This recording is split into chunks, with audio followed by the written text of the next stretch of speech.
Msanii Kitundu wa Jua Kali amefariki dunia.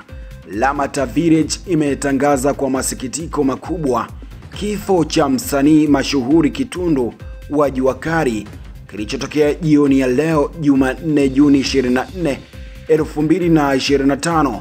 Taarifa hiyo iliyotolewa na mkurugenzi wa Ramatai imeeleza huzuni kuu na mshtuko mkubwa uliopelekewa na familia ya sanaa nchini.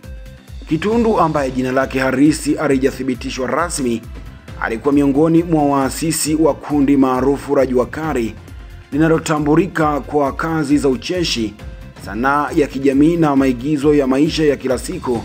Umahiri wake katika kucheza majukumu mbalimbali ulimfanya kuwa kipenzi cha mashabiki, na mchango wake uliifanya Lamata kuwa kituo cha kukuza vipaji vikubwa vya sanaa nchini.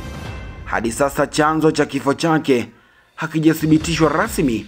Mashabiki na wanachama wa Jua Kali wameombwa kuwa watulivu na kuheshimu faragha ya familia katika kipindi hiki kigumu. Taarifa zaidi kuhusu mazingira ya kifo na mipango ya maziko zitatolewa baadaye. Tangu kutangazwa kwa msiba huu, mashabiki na wadau wa sanaa wameendelea kutoa rambirambi kupitia mitandao ya kijamii, wakishiriki picha, video na nukuu za kazi za Kitundu. Kifo chake ni pigo kubwa kwa tasnia ya burudani nchini. Endelea kuwa nasi kwa habari zaidi.